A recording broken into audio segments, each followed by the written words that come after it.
Diablo 4's open beta is right around the corner. With 5 classes at release and the introduction of specific class mechanics, it can be hard to determine which class may be right for you. And that's where I come in. In this video, we're going to talk about Diablo 4's classes, their specific class features, and help you decide what to play going into the open beta and beyond. So without wasting any more time, let's get right into the juicy details we have about each class. First up, we have the Barbarian.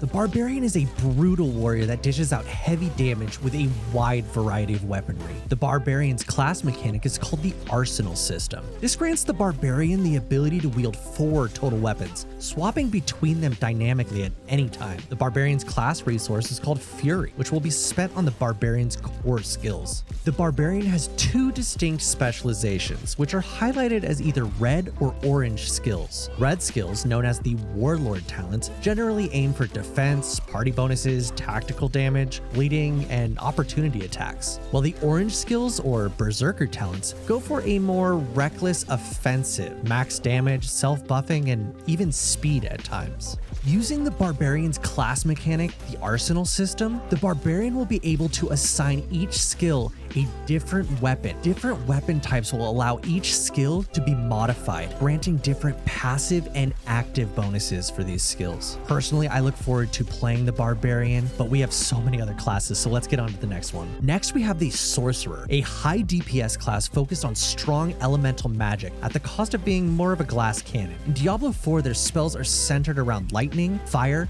and cold damage. The Sorcerer's class mechanic is known as enchantment. With this system, Sorcerer's skills can be placed into any of the 6 active skill slots, that being similar to every other class. But with the Sorcerer, they have 3 enchantment slots for a total of 9 different skills. If the player places a skill in the enchantment slot, they can no longer use it as an active skill, but the character instead gains a passive or semi-passive secondary bonus power related to this skill. The Sorcerer's class resource is unsurprisingly known as mana. The Sorcerer can choose to specialize in 3 different magic types, but will not be limited to just one. Some examples are lightning spells, which with the right talents leave behind a ball of energy that can be collected, not unlike health globes, restoring some mana. Chill, where multiple casts of cold spells on the target will stack a slowdown. Upon reaching 100%, the enemy will be frozen for the remaining duration. Fire spells often place the burning effect on enemies, dealing damage over time, and with the proper talents can provide additional devastating effects. Next on our list, we have the Rogue. The Rogue is a stealthy assassin and crowd favorite from previous beta tests. A hybrid from many of Diablo's previous titles, combining elements from the Amazon, Assassin, and even Demon Hunter into one unique class archetype. This hybridization allows the Rogue to equip both 2 melee weapons as well as a ranged weapon at the same time. The Rogue class mechanic is known as the specialization system. This system will allow the Rogue to choose 1 out of 3 specializations. These can be swapped freely at any time and open up further build customization options. The 3 options are combo points. This will make your basic skills now generate combo points. Certain skills consume combo points for additional effects such as increased damage or crowd control. The next specialization is Inner Sight. Inner Sight allows the player to attack marked enemies, fill up a new Inner Sight gauge, and then unleash it, granting the Rogue unlimited energy for 4 seconds. The last is known as Preparation and unlocks at level 30. Now, since we have not been able to hit level 30 yet on any of the previous open betas, there is still little known about this ability. However, if we have anything to go by from the in-game achievement Rogue Preparation, use your ultimate 3 times in 60 seconds as a Rogue. It's more than likely that this might revolve around cooldown resets or something similar to that. Energy is the Rogue's primary resource. It recovers slowly on its own,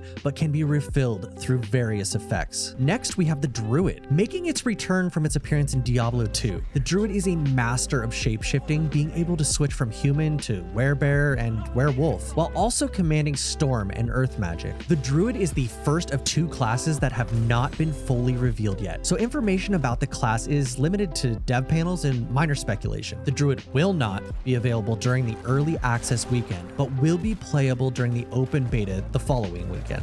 The Druid's class mechanic is the ability to interact with 4 different spirit animals. These spirit animals will be able to provide boons that Druids can acquire through defeating mobs and other activities. These boons unlock extra player bonuses that the Druid can then choose to receive by forming a bond with their spirit animal. Unfortunately, this class mechanic will not be available in the open beta, even though the Druid class will be playable then. Open beta will limit players to Act 1, and the Druid's class mechanic will not be able to be unlocked in Act 1, unfortunately. The Druid's primary resource is called Spirit, which will be consumed by various active skills. The Druid will offer a variety of gameplay, including, but not limited to, devastating melee attacks as well as elemental ranged magic skills. A longtime series favorite, the Necromancer will make its return in Diablo IV. Similar to the Druid, the Necromancer will not be available during the early access, but will be available for testing during the subsequent open beta the following weekend. The Book of the Dead is a unique Necromancer class mechanic that will allow the player to customize the way the Necromancer's minions are summoned, how many they can have, as well as how they might behave. The Book of the Dead skills revolve around the 3 potential Necromancer summons, this being the Skeleton Warrior, the Skeleton Mages, as well as the iconic Flesh Golem.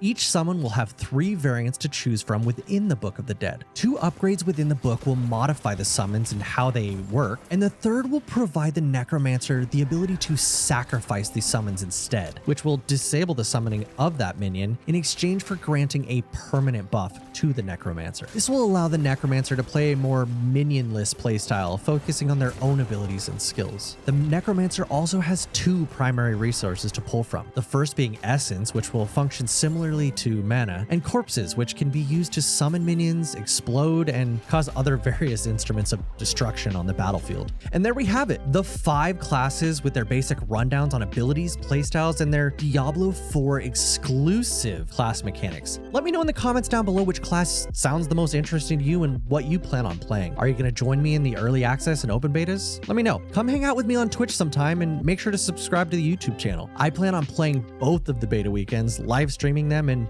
making more future guides. I look forward to seeing you all in the next video. My name is Spun. Peace.